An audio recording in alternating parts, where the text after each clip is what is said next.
Então eu imprimi aqui as perguntas, ela me passou até uns pedacinhos de papel que vocês escreveram, então tem algumas perguntas que se repetem. Por que as pessoas se matam? É uma situação de desespero, é assim que eu vejo. O que a pessoa que quer tirar a própria vida sente? Eu não tô somando em nada, eu não tô ajudando em nada, as pessoas que estão à minha volta só têm trabalho comigo porque eu tô sempre me questionando, sempre com problema de autoestima, com problema para conviver com as pessoas, eu tô só atrapalhando. E o melhor que eu posso fazer é tirar a minha própria vida, eu não atrapalho mais ninguém e eu não aguento mais conviver com as minhas dúvidas e com os meus problemas. Eu não suporto mais viver assim. Eu acho que é por isso. Se for ver a minha experiência, foi por essa situação que eu pensei a respeito disso, porque eu tinha acabado de sair de um relacionamento, eu voltei para casa dos meus pais, me senti uma visitante, uma turista,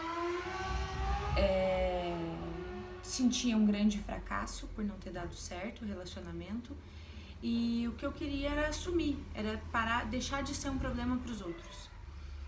O que não é verdade. Você não é um problema. Os teus problemas não são pequenos, os teus problemas não são pouco. Para você, esses problemas são enormes e eles te sufocam todos os dias. O que me ajudou? Conversar. Não ter medo de falar. Não ter medo de conversar. Não ter medo de chegar e falar: eu pensei em me matar. Eu pensei em tirar a minha própria vida. Assim como hoje eu consigo falar com vocês. Não tenham vergonha. Não tenham medo de falar todas as dúvidas, todos os medos que vocês têm todos os dias. Falar a respeito é a melhor coisa que vocês podem fazer. Segunda pergunta, que na verdade são duas, fala a mesma coisa. Por que tem meninos e meninas que se cortam, ou então por que as pessoas se cortam? E nisso eu já vou juntar uma terceira pergunta, porque daí eu vou falar a respeito do que pode levar a pessoa à automutilação, né, que é se cortar. Depressão pode causar borderline? O que é o borderline, assim, falando bem simples para vocês? Transtorno de personalidade borderline. A pessoa, ela se machuca, ela se automutila, ela se corta, se queima, como uma forma de autopunição, e para que ela sente que ela se cortando, ela não vai atrapalhar os outros com os problemas dela. Por que eu falo isso? Porque na época que eu tive depressão, eu também tive borderline. Eu fazia cortes nos meus braços, nos dois braços, me queimava, e o que eu sentia cada vez assim que, por exemplo, eu chegava numa situação em casa e eu tava triste e meus pais queriam conversar comigo, eu não queria falar com ninguém, e isso acabava deixando eles chateados, eu fazia eles ficarem chateados comigo, eu ficava brava comigo mesma por ter chateado eles. O que eu fazia? Eu me punia.